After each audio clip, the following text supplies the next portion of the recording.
Bismillahirrahmanirrahim. Assalamu alaikum. Welcome to my YouTube channel. My name is Mohammad Imran Rashid, agricultural engineer. आज आपके साथ assistant agriculture engineer का paper जो कि पीपीएससी ने 15 जुलाई को लिया था, आपके साथ शेयर किया जा रहा है। इस वीडियो की बहुत ज़्यादा इम्पोर्टेंस है क्योंकि इसमें पास पेपर के अलावा शॉर्ट डिटेल भी शेयर की गई है। तो चलते हैं आज के फर्स्ट क्वेश्चन की तरफ। First question is ratio of viscous to inertial force is called. इसके ऑप्शन है Froude number, Reynold number, Mach number. इसका right option is none of these. इसकी डिटेल में अब देखते हैं। फ्रूड नंबर है inertial to gravitational force. Froude number से subcritical flow, supercritical flow और क्रिटिकल फ्लोज का पता चलता है। Reynold number is the ratio of inertial to viscous force. Reynold number से लैमिनर और टर्बुलेंट फ्लो का पता चलता है। Mach number is inertial to elastic force. Weber number is inertial force to surface tension. Euler number is inertial forces to pressure. Next question is carburetor used in which engine? Option is diesel engine, petrol engine and steam engine. Right option is petrol engine. Petrol engine में carburettor के अलावा spark plug और ignition कोयल भी use होती है।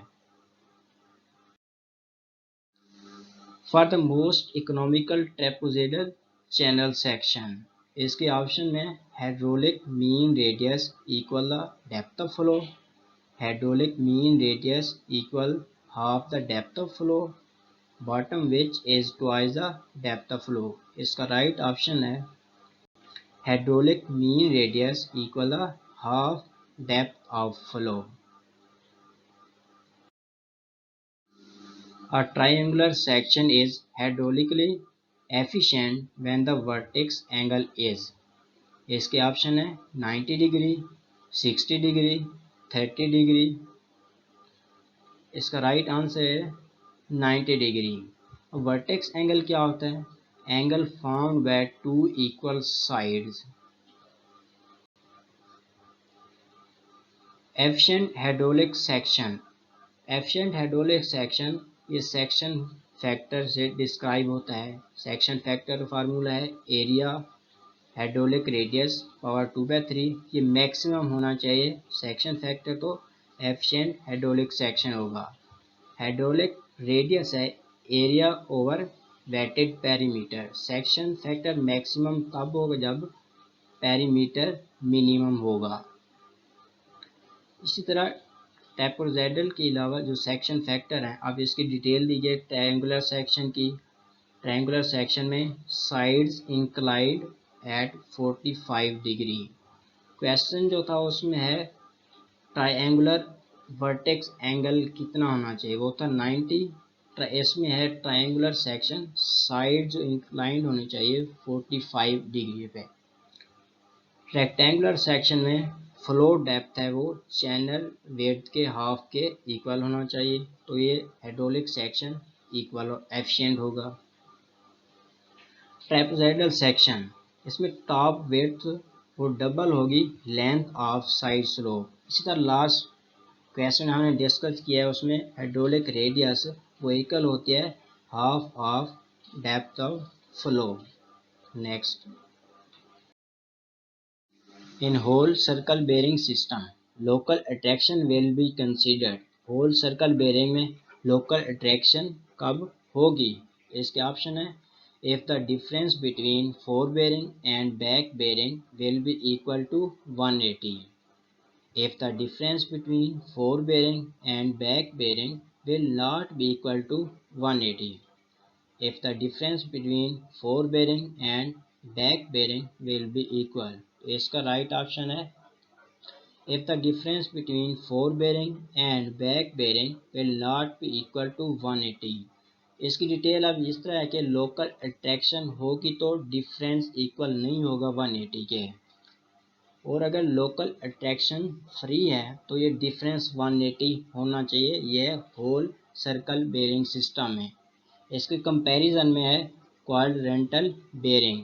इन quadrantal bearing a line is to be free from local attraction if four bearing and back bearing are equal with opposite quadrants। Quadrantal bearing में क्या होगा, फोर बेरिंग और बैक बेरिंग के equal होगा, लेकिन इसके क्वाड्रेंट्स अपोजिट होंगे तो ये इसमें लोकल अट्रैक्शन नहीं होगी।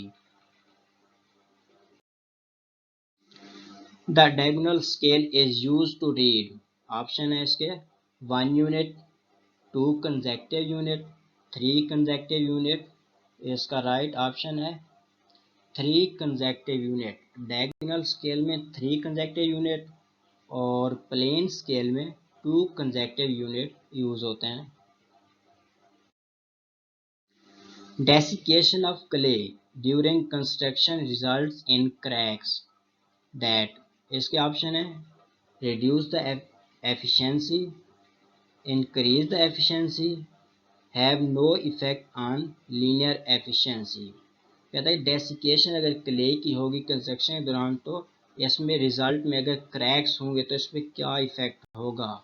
इसका राइट ऑप्शन है reduce the efficiency. Flywheel of engine is made of, इसके ऑप्शन है cast iron, cast steel, aluminium. इसका राइट ऑप्शन है cast iron. In seed drill planter, the frame is made of, option है MS flat, cast iron, carbon steel. तो इसका right option है MS steel, MS flat. इसकी detail ये है कि इसके कंपैरिजन में एक और मुझे MCQs मिला है, वो मैंने ऐड कर लिया कि frame of seed drill is made of angle iron. Question में दिया गया कि सीड ड्रिल और प्लांटर उसकी फ्रेम है MS फ्लैट की, और इसमें जस्ट सीड ड्रिल गिवन है, इसका जो फ्रेम है वो एंगल आयरन का बना होता है।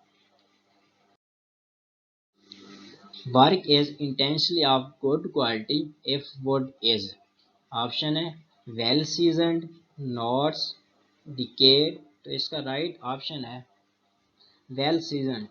वेल सीजन ड्राइंग प्रोसेस है। इसके अलावा जो नॉट्स है, डिकेड है, ये इसके डिफेक्ट्स में आते हैं। Ridge planting is generally used in the areas of low rainfall, high rainfall, low temperature. इसका राइट ऑप्शन है हाई रेनफॉल। अब इसके डिटेल में यह है कि रिज प्लांटिंग क्या होती है। Ridge line, the line formed along the highest points को जो लाइन ज्वाइन करती है उसको रिज लाइन कहते हैं, और रिज लाइन के ऊपर जो प्लांटिंग होती है उसको हाई रेनफॉल एरियाज में प्लांटिंग की जाती है। इसके अलावा जो इरिगेशन कैनाल हैं उनकी अलाइनमेंट भी रेज लाइन के अलांग की जाती है। इसके अलावा फरो प्लांटिंग इसमें यूज की जाती है for semi arid area for row crop.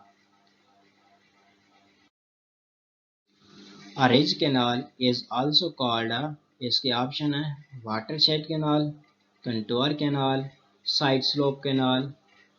इसका राइट ऑप्शन है watershed canal. Watershed canal irrigate on both sides. इसकी रीज़न ये है कि जो वाटरशेड कैनाल होते हैं ये हाईएस्ट पॉइंट होती है, इस वजह से दोनों साइड को इरिगेट कर सकती है। इसकी डिटेल में अब कंटोर कैनाल को देखते हैं। Contour canal frequently encounter cross drainage works. Contour canal parallel होती है रिज कैनाल के, और ये सिर्फ वन साइड को इरिगेट कर सकती है। इस तरह side slope canal is perpendicular to the contours but parallel to drainage channel flow.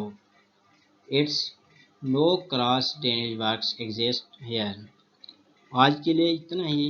अपनी कीमती राय से कमेंट सेक्शन में ज़रूर आगाह करें। दुआओं में याद रखें। अल्लाह हाफिज़।